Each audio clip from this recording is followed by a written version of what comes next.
I can't believe it's pretty much almost here after people have been waiting years and years and years. Lost Ark is upon us. Now, we currently have a closed beta test, closed technical test that's happening. I just jumped in this afternoon and I've played for about 4 or 5 hours. This game is absolutely not what I thought it was going to be. I think the biggest thing that threw me off initially, we've been told for a while that Lost Ark is basically a Diablo MMO. I've said that myself because, you know, without playing it, I'm just going off of what other people say it is, and it's really not. Like, aside from the perspective being isometric, I think that's about the only thing it really has in common with Diablo. Like yes, it's an action-based game as well, but it doesn't feel like the game at all. I would say mainly because the combat in general feels like a lot more methodical. Things are a lot more rooted, like slower pace than what I feel when I play compared to playing something like Diablo. But anyways, I'm not here to just compare this thing to Diablo. I want to talk with you a bit about like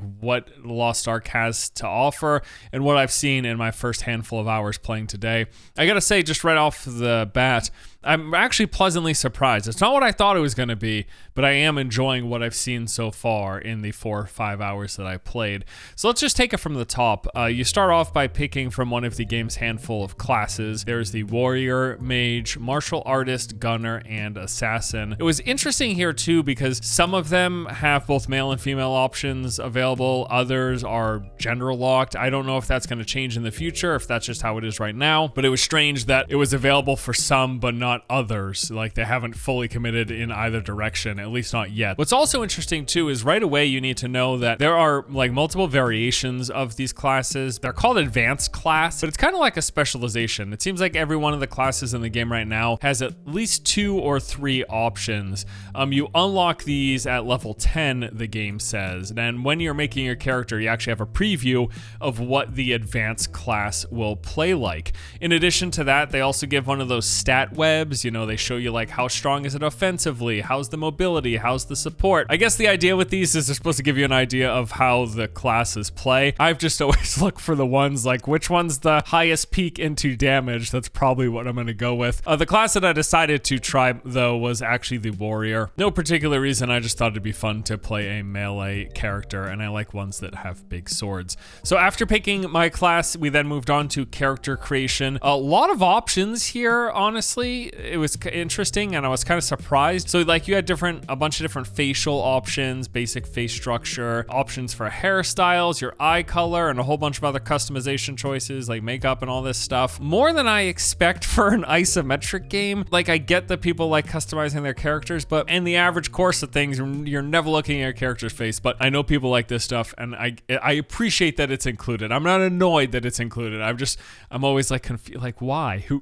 But yes, it's there. They do have a surprising amount of character customization, although only for like the face and head, nothing body wise. You're not changing like the silhouette of your character. Probably has a lot to do with like applying armor to the characters and them just wanting every one of the classes to look visually distinct from that top-down perspective, especially since this game does have PvP in it. I make my character and then we jump right into the prologue. They give a bit of backstory. They're like, hey, you're the chosen one. This angel tells me, you know, what I need to do to like save the universe. It's the typical superpower fantasy shtick. Right away too, this was really cool. As soon as I get control of my character, I'm supposed to be crossing this bridge, and as I'm crossing it, the camera does this really cool swing and pan back, and it shows me just a huge span. And this is something that this game does a lot. They do a ton of camera panning for scene setting, and I really appreciate it because it gives an extra level of depth that some isometric games really never had. Like, I don't remember this happening much at all in my time with Diablo 3. You're just always at that locked perspective and you like never see the grander picture, if you will.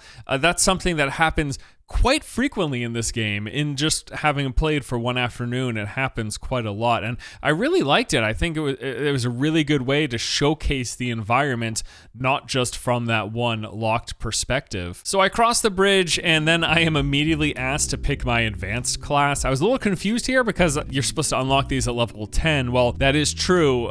For this test, for whatever reason, they didn't start us at level 1. They started us at level 10. So right away, before I've ever even done anything playing with the warrior class. I'm supposed to pick my specialization. They do give you a test option, so you can basically play around with the specs and see which one you like. As the warrior, I had to choose between a berserker, gunlancer, or paladin. I decided to go with berserker because, like I said, the damage web point was the highest. That's the one that I want to play as. Okay, and so then the story begins. We head on this ship and we're going to some island to join an expedition. They flash the title card in this really cool thing. It like shows the mountains in the background, and then it says Lost Ark comes up. And then we get off and go on this island, and this was also really cool. They do a good job of like, you know, I'm on the ship, but I gotta wait for other NPCs to get off the ship. There's a bit of dialogue going on, and then I get off the ship, and you know, then there's the game starts. We start to talk with NPCs. They tell us what we're doing there. We're here to try to find this special item or whatever. And right away, as soon as I get into the thick of things and we start combat, immediately I thought it felt a little strange, because again, in my head I was expecting this is just going to be like Diablo. It's going to play like Diablo 3, right? But that's really not the case at all. For one, yes, the game you're all about obliterating these large groups of enemies. Usually you're doing this with like one or two abilities from what I've seen. But the biggest difference is that there's just a ton of animation locking, and a lot of these skills will have windups. So I've got like multiple melee attacks on my berserker warrior, and you know, some of them will do an uppercut, others will go in a wide arc or whatever, some of them will have a bit of a dash. I do have a whirlwind ability. Outside of that, almost all of my abilities, like, you basically have to commit to the direction that you're facing and the attack that you're doing. And yeah, it's all just very, very methodical. Maybe this is gonna change in the end game, but they start you off with like 6 or 7 abilities immediately, and you're using these, and the feel of combat is just a lot more rooted in place. Just in general, I would say too, from the time that I spent this afternoon, everything is very weighty feeling. You're not like spamming skills. You're being very, very particular with what you're using when. And really, I found that it seems like the game is just super focused on trying to avoid taking damage at all cost, and really trying to lock down your enemies, trying to stun them, stagger them, knock them up in the air, and burst them down before they can hit you, and in the process, avoiding any incoming attacks from maybe some ranged characters in the back. There'll be telegraphed attacks. You do have a dodge in this game, so that will help you to avoid things, as well as any movement skills that whatever class you have might have access to. I have this like short range charge with the berserker, so I was able to use that in addition to my dodge to get out of the way of stuff. But really, I found that a lot of times when I was fighting groups of enemies, I was really, really focused on making sure there was enough space between me and whatever their attacks are. If they were melee, or if they were like firing arrows from the back, I would sidestep those, make sure I'm just out of range, so that when I cast my uppercut, I have just enough time within the duration of that attack animation to hit them before they get within range to do any damage to me. And that's a lot of what I was focused on after I started to get comfortable. At first, it felt really strange because, yeah, I was expecting, for whatever misinformed reason, I was expecting it to play like Diablo, but I can't emphasize it enough. It is really nothing like it in actuality. It does not feel like Diablo at all. So yeah. All right, now I want to talk a bit about like how the game is structured, how the world is. So this is not an open world game like was another thing that I thought this was. It's not an open world game at all. It's very, very linear in instance from what I've seen so far. The game is broken up into these numerous instanced off sections. So after I went through the prologue and we get some story stuff, I'm immediately then brought to this town called Pride Home. And in the town, I walk around, I talk to there's vendors there's a bunch of quest NPCs. They introduce me to a lot of the game's systems, but then once I progress through that, I head out into the first, I guess we'll call it the explorable zone, and this was called Log Hill. So it's like this grassy meadowland. There's a bunch of ruins and a whole bunch of different creatures scattered around, like these kind of canine looking creatures and like these bee and wasp looking creatures. That's just all sorts of woodland creatures. And the way it's structured is it's essentially just a bunch of corridors, and some of them will be interconnecting. You'll be going through what are kind of like wide hallways with groups of enemies in them, and there'll be like different camps and stuff. The main story quest brought me into it, but then once I went there, I found a bunch of side quests, and that would take me into the different spokes of the zone, like to this corner and that. And you know, the quest would have me doing all the typical MMO RPG stuff. Kill some of these enemies, collect some of these items, you know, everything that you expect. So as I was moving through the corridors, a lot of the quest would be out in this like shared space. It kind of reminded me of what they do with Destiny, where I'm in this zone and I'll see a handful of other players. Not a ton, I'm not seeing hundreds of players. At any given time, I might see like 5 or so in like congested in one area, especially the quest hubs where you pick up and turn in quests. There'd usually be a handful of people there, but never more than a handful. So yeah, it really does remind me of Destiny in that way. Some of the quests though would take you into what I believe are called scenarios, and these are just further instanced off. A lot of these will be in the corner of the various zones hallways, and you actually load into it. You go up and it asks you, do you want to go into this particular area? You say yes, there's like a 30-second countdown timer, or you can just zone straight in. And this is for stuff that they don't want you to see other players in, basically, like really narrative focused quests that you'll be doing. And then also when going through, you would encounter area quest, I suppose we'll call it, like time sensitive things where you'd walk into it and it'd be like, hey, can you get rid of these bees or whatever? And you have a certain amount of time to do it. If you don't do it in time, you fail, but also if you leave the area, you fail as well. And then also I noticed what I believe are like elite enemies. These would be marked creatures. You'd see them on the mini map with this little horned icon, and they'd be tougher than the normal ones that have these special abilities as well. And as I'm doing all this, there's a couple of really interesting things that I want to point out. For one, this game has a lot of different kinds of world traversal, so I'm not just walking around. My feet aren't like glued to the ground, you know what I mean? There are these various points of interaction. Sometimes you'll have to get up onto a higher ledge and they'll give you a ladder to climb. So you go up to it, you hit G, and your character starts climbing the ladder. You don't have any control over any of this. You just hit the command, which is G, and then it happens, and then you're on the other side. But it's still cool. It adds this extra layer of depth. And it's not just climbing ladders. Sometimes the character will be jumping a gap, or they'll be walking a tightrope across a ravine. All sorts of different contextual environmental interactions. It just feels a little better than what you get with some other ARPG style combat games where you're just like flat-footed the entire time. I just kind of appreciated this extra, I guess, depth to the world. The game does have fast travel locations. You'll see a handful of these scattered around each of the zones. You unlock them, you have to go up and interact with them, and then to teleport, it costs a little bit of in-game currency. Zones are also, in addition to quests and enemies, they're full of different collectibles and these vista locations. So like I talked about earlier at the very onset, we had this nice camera pan onto that celestial bridge. You'll get a bunch of these camera pans. Sometimes they'll just be vistas, kind of like what they do in Guild Wars 2. You go up to this vista point, you interact with it, and the camera pans to show you the surrounding landscape. A lot of other times, though, these camera pannings will happen just with parts of quest lines and the main story and all of that. And just in general, too, I think I should say this here. I think the game looks great. It's got this really sharp visual look.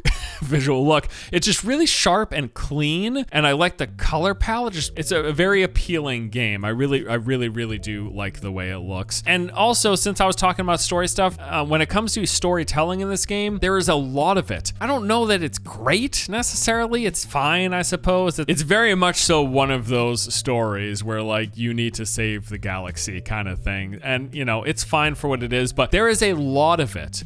Just this afternoon, I would say maybe a fifth of my playtime was like exposition, cutscenes. There would be in-game cutscenes. These aren't cutscenes like pre-rendered and way out of the game. It is in-game cutscenes, the camera pans, characters talk, except for yours. You are playing as a silent protagonist, which was kind of strange in a few situations because we would have other characters interacting with my character and they would ask me a question and my guy would just go, he would just like shrug, or I would have NPCs ask my character a question and then there'd be a pause and then they would act like I responded, but my character didn't say anything. That was a little weird, but just in general, I do think it's cool that a game like this has as much storytelling as it does. That was something else that I was not expecting. And then also when you're doing quest, I almost forgot, there is NPC dialogue occasionally. So as you're going back and forth with a questing NPC, sometimes they'll ask you a question and you'll have a few different choices. I haven't been able to tell if any of that has any impact on anything really, but it does exist.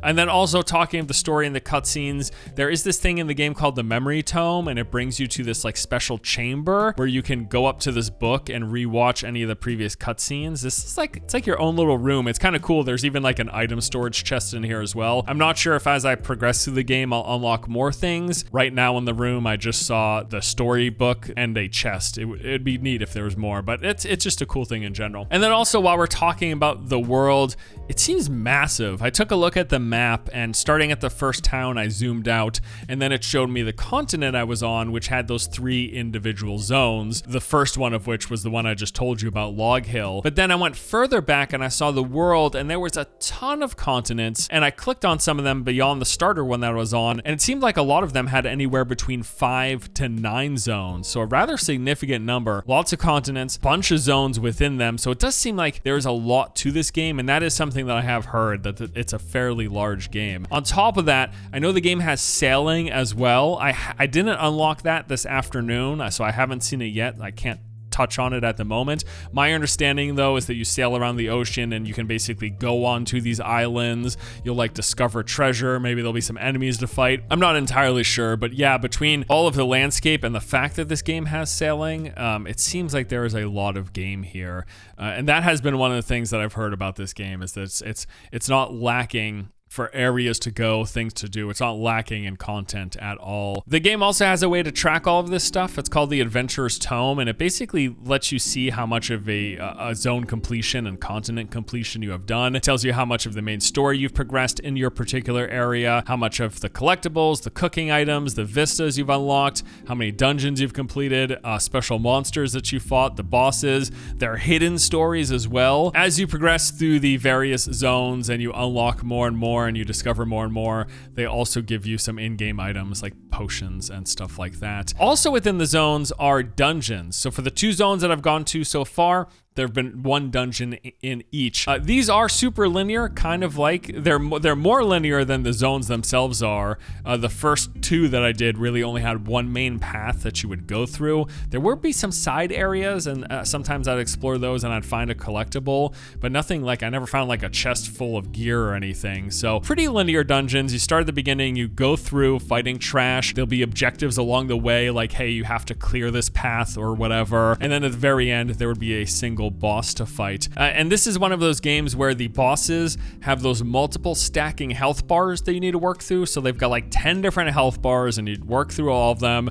I don't normally love this because I'm like, how? Yeah, I don't love like, okay, I worked through 1 health bar and there's another and then there's another. But the game does show above the boss itself, there is an actual like full progress health bar that shows you like when you're 50% done. I don't know, the stacking health bar things, why is that a thing? It's fine, whatever. The bosses, they'll do what you expect. They will have some telegraph attacks, maybe they'll have a charge, and then there will be some area effects for you to dodge, whatever the particular boss's abilities are. I did the first 2 dungeons that I did them completely solo. There was an option to matchmake. I didn't see the need to. I tried, there were 2 difficulty options, normal and hard. I tried the harder one and I was able to solo them. Maybe that's just because they are the beginner dungeons. I'm sure that's the case. I have to assume maybe later on you're going to require a group, or maybe there's just harder versions of dungeons that do require a group, but I didn't need to group. I did the hardest difficulty available to me. The biggest problem was I just had to use up some potions. I didn't even die once on either one of those.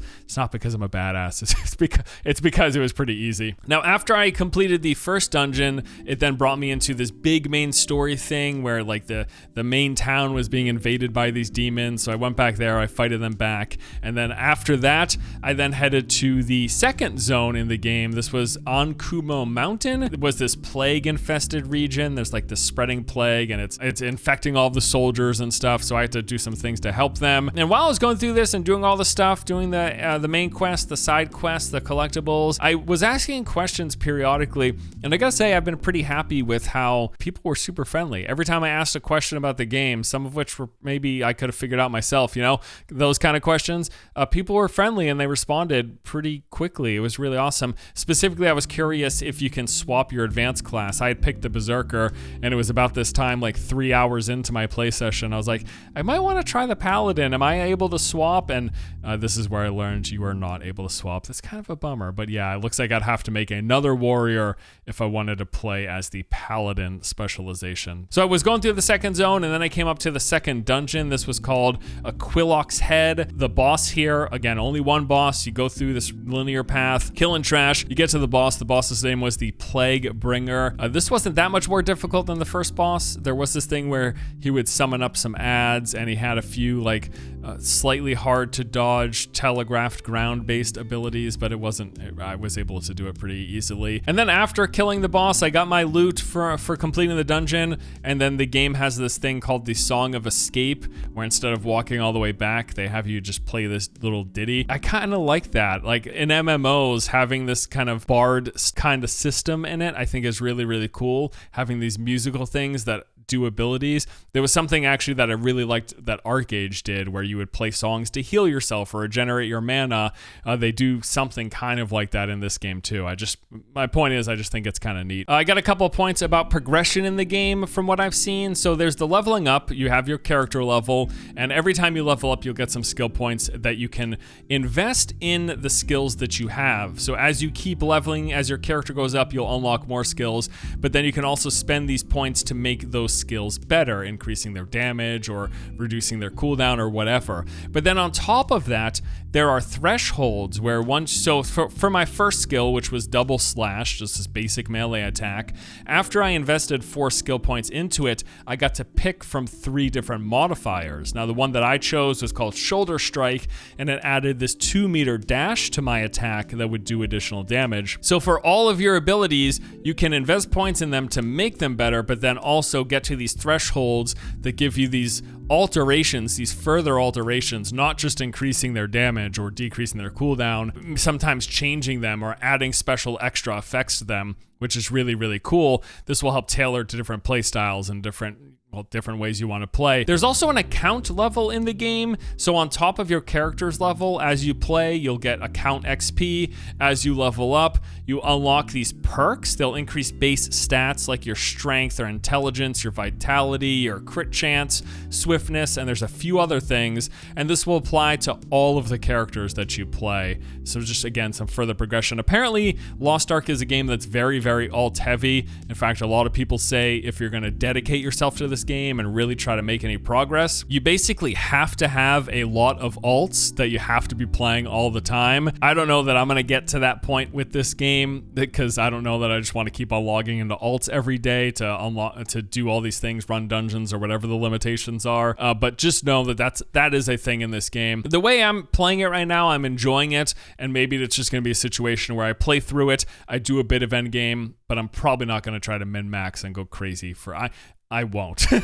I'm more interested in playing multiple games than just completely devoting myself to one. So that's just where I'm at. There is a daily login system in this game. You know how that works. You log in, you get a reward, you get a chest for every day. In it, you'll get some currency, potions, resurrection feathers, a few other things. They also have bonus chests if you log in multiple days in a row, and these will give you just some better stuff. There's like a ton of different items, consumables, currencies in this game. It definitely seems full with that kind of thing. Then there's also this NPC rapport system that I found. Pretty simple stuff, like you have reputation with NPCs, you can complete quests for them, it will build up your reputation, and that will unlock rewards. I did this quest chain where I had to get a bunch of ingredients to help this lady learn how to cook. Everyone in town said she's bad. She made me a meal, and I passed out because it was so bad. I didn't know that could happen, but yeah. I figured if you're gonna gag or something, but no, my guy passed out because her food was that bad. And then I had to be like, no, I loved it, I promise. So my reputation went up. It was good. There was a mount system. This was pretty early on. Within the first 2 hours of playing, I got my first mount. Simple, you summon it, it rides, and you have slots on it as well. I think I remember hearing that there's mounted combat in this game. So I think at some point I'll unlock skills. I'm not sure about that. There's also a pet system. Early on, I got this white bunny. It will automatically loot items for me, so I don't have to click on everything that drops on the ground. That's fun, as always. And then there's also some additional perks and functions that the pets have, but I couldn't afford it. I had this blue shard currency that I needed more of, hoping I don't have to spend real money for those. I don't know. Speaking of real money, there is a in-game cash shop. That is, of course, there is. I went through it, but as always, when I'm just starting out a game like this, I couldn't really tell much of anything. Like, I don't know. Yeah, I can buy these currencies, I can buy these items, I can buy these cosmetics, I can buy these pets or mounts. I don't know what's needed and what's really good. That's one of those things that just comes with playtime. It's hard for me at this point, basically, to figure out how important any of this stuff is as I continue to play, because I do intend to keep playing. I'll probably learn more, like, hey, maybe I really need these resurrection feathers. I don't know if that's the case, but maybe that's the case. We'll see. As to my initial impressions after spending a full afternoon with this game, I had a really good time. I do intend to keep on playing. I want to see a lot more. You know, I want to level up more. I want to unlock more skills and start to see some of the end game stuff if possible. I'm not sure if there's a level restriction in this test. I'll figure out at some point, but I'm gonna keep on playing. I want to go see the sailing. I want to see as much as I can, basically, before this test ends on the 11th. So expect to see some additional videos. I'm going to follow up, maybe diving into some of the things that I learn about on the way, talk about how my opinions change as I continue to get more playtime. But overall, first impressions are good. This has been fun. It really is not what I expected it to be, especially when it comes to the gameplay. Initially, it took some getting used to, but after probably about an hour or two, I started to get comfortable with the pace of combat and the style of combat. And now I'm actually really enjoying how deliberate it is. It really feels like it's about positioning, avoiding damage, and setting up your crowd control against enemies, knock up stuns, whatever it is, to burst them down quickly before they hit you, essentially.